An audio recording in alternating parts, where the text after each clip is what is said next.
2 Kings chapter 11. When Athaliah, the mother of King Ahaziah of Judah, learned that her son was dead, she began to destroy the rest of the royal family. But Ahaziah's sister Jehosheba, the daughter of King Jehoram, took Ahaziah's infant son Joash and stole him away from among the rest of the king's children who were about to be killed. She put Joash and his nurse in a bedroom, and they hid him from Athaliah, so the child was not murdered.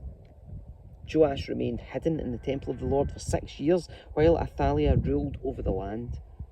In the 7th year of Athaliah's reign, Jehoiada the priest summoned the commanders, the Karite mercenaries, and the palace guards to come to the temple of the Lord.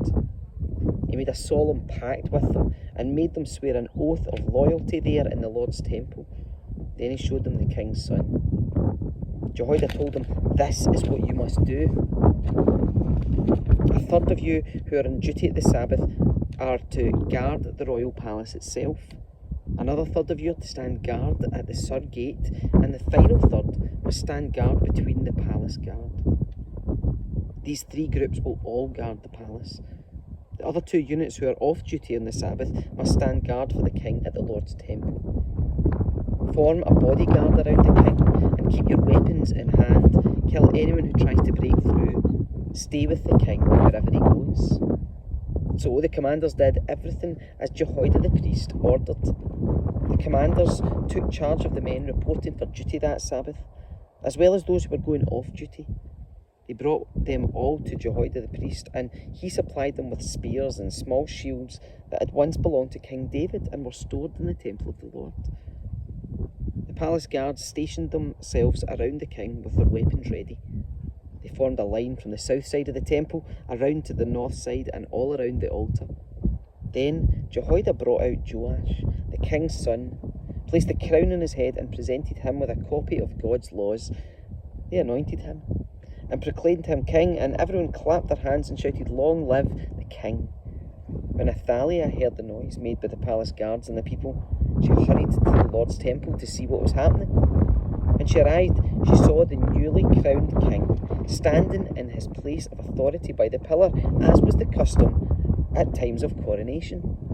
The commanders and trumpeters were surrounding him, and people from all over the land were rejoicing and blowing trumpets. When Athaliah saw all this, she tore her clothes in despair and shouted, "Treason, treason."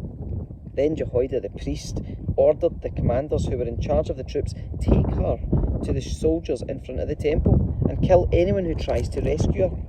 For the priests had said she must not be killed in the temple of the Lord. So they seized her and led her out to the gate where horses enter the palace grounds, and she was killed there. Then Jehoiada made a covenant between the Lord and the king and the people that they would love the Lord's, that they would be the Lord's people. He also made a covenant between the king and the people, and that all the people of the land went over to the temple of Baal and tore it down.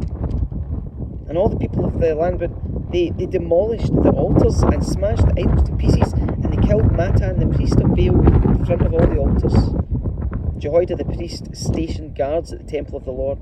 Then the commanders, the Karite mercenaries, the palace guards, and all the people of the land escorted the king from the temple of the Lord.